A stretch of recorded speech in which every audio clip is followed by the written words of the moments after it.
actually one of the main fears. Not main fears, but a primary supporting fear that is driving the powers that be. So basically in our work, they are really scared of something that is off planet. We don't know what it is, and conjecture gets you any number of different reasons for them to be scared. And the fear words are huge relative to the powers that be in space. But a subset of that propels that fear is their view of the giant mass of humans and the potential that we may wake up ahead of schedule, if you will, Yeah, well, of course, there are a lot of people who are working on finding out what is actually the case about our contact with other civilizations and with back engineering fallen UFOs or UFOs that have been brought down intentionally over the years. And, of course, we know that there are so many underground bases that are off limits to everybody, including the president, that you're shot on sight if you can make it that far. Right. That you have to wonder what's going on. And also, I'm sure you're aware that the government's building underground bases like they might be useful, yes. Yeah, hamburger stands flipping hamburgers. Yeah, and it's not just a desire to keep the cement industry hale and hearty, Right. But yeah, if you track the cement usage, it's quite staggering what's been going on in the general general collapse of economies since Japan went south like 20 years ago. In spite of that, cement usage has just gone on a continual upward curve, and in these past few years has bent at the knee as though it was had a potential to go exponential. We know it can't. Cement is a very curious commodity or substance because it is a very expensive to produce relative to other materials like steel, for instance, although expensive to produce, is not as expensive as cement.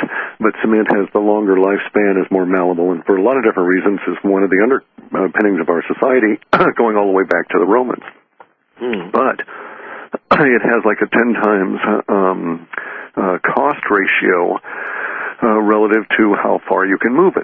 So you're kind of constrained. You couldn't, for instance, decide to do a big project involving lots of cement in Australia or in Antarctica unless you're capable of producing it there.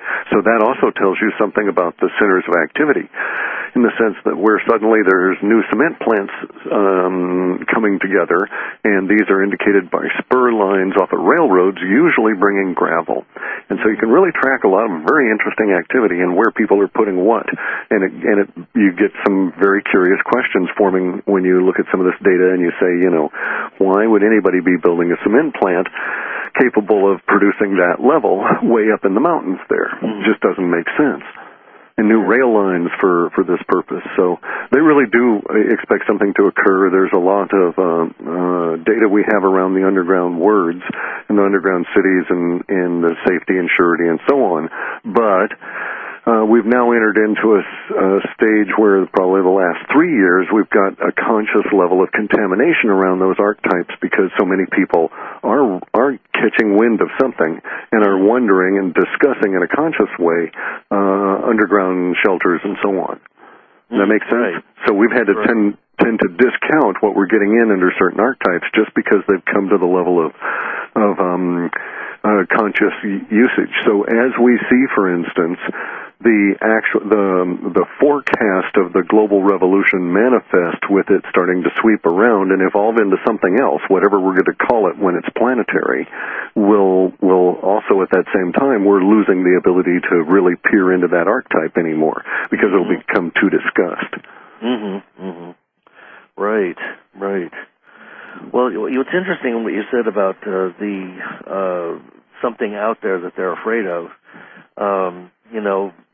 As you said, there are a lot of different theories about what could be out there, and some people are saying that there are existing space wars going on that we are unaware of. And of course, there's a big. Well, I'm kind of one of them. Are you? I mean, saying that I've seen some strange stuff up in the skies that I would not have given credence to unless I'd seen it with my own lying eyes. You know. It's not far-fetched. I mean, supposedly this has been going on long before we were even here on the planet. So.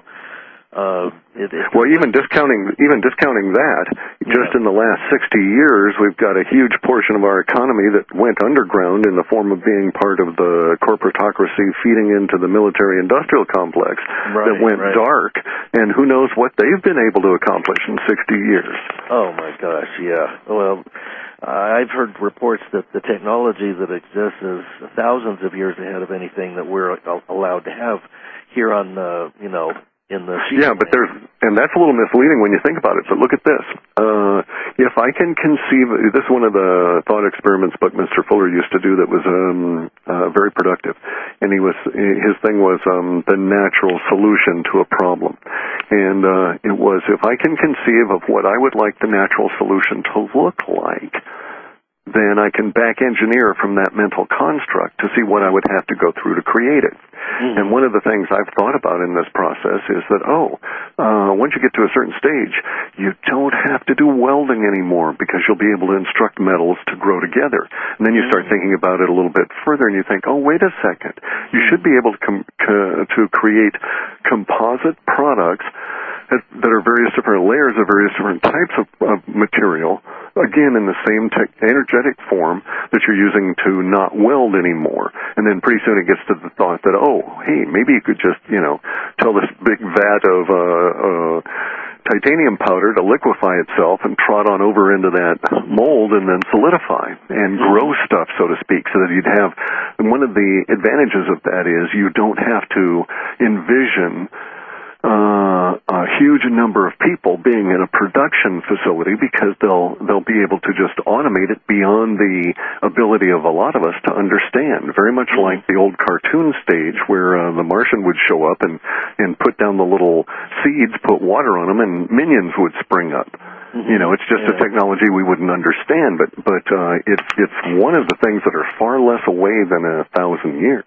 Oh, yeah, yeah. I mean, even right now on our present course, if we don't get a big kick in the butt, we're probably less than 100 years away from growing houses, probably virtually overnight. Yeah. I'd say even closer than that if we're not... exactly. Yeah, if we can come through this with some semblance of a carry level of humanity and root out some of these secrets, then there you go. But our species has repeatedly been kicked into a state of amnesia. And this last time around, the powers that be used that amnesia to keep us all as shambies, ignorant shambies in the dark where they fed us their manure. And finally now it's gotten a bit too light, and we're seeing what they're shoveling towards us and saying we don't like it anymore. Yeah, right, exactly.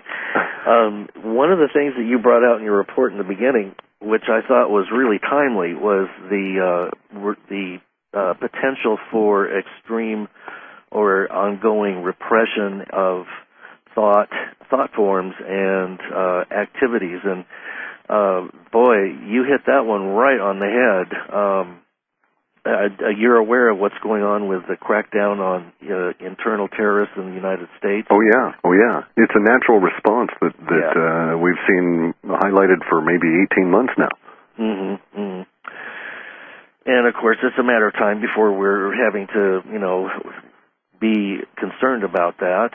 Maybe 5 minutes. Yeah, it'll come in fairly fast. But hey, there's some sort of good news here. Okay. We're looking at if we look at actually the year 2011. I was making notes and stuff here earlier. One of the things that we can clearly say is that somewhere in this year, as we progress forward, the powers that be and the rest of us are going to hit a fulcrum, and the little teeter-totter that we're on will tip the other way. And so it's kind of a race as to how far we get along that fulcrum, with the powers that be trying to pull us all back and doing everything they can to keep that one side down in their favor, right? The one of the things that may kick that fulcrum right out from underneath the whole little teeter-totter arrangement here is what's going on relative to the currencies and its timing relative to the onset of the global revolution, because we have within our data temporal markers that indicate that the revolution is going to end up freeing data and information as well as humanity, basically. And if that proceeds fast enough, and we've seen how fast it can go once you've got the modern technology and, you know, your Facebook and Twitter behind it all, and you have some impelling information that gets you over your emotional barriers that are keeping your butt glued to your couch, right? Right. Now, in Egypt, they have some very interesting internal dynamics, because their cost for food for everyone is relatively high, one of the highest on the planet. And I think it was maybe 40% of available daily resources needed to go to food, whereas in the United States it's like 13%. And what you bought for food is immaterial. It was just an average for the population. However, the United States, that 13% is probably closer to 18% since the onset of just this last year in the hyperinflation that the Fed's producing, and probably within a very short period of time, certainly by the 25th of March, we're going to get to a period where inflationary impacts on everything within the borders of the U.S. will start taking on a compounding effect. It's going to get really weird, because according to our data and the way we see the systemic just-in-time collapse coming, we may get to a period here, let me see, that's maybe a month and a half, where we'll start seeing the reverse of the falling prices. We'll see that everybody's scrambling to keep up with rising prices that will be changing on a pretty much a daily basis, from trip to trip to trip to the store, as we get hit by the combined impact of the dollar going south and basically being abandoned as the global currency, and then the actual cost of everything showing up internally here.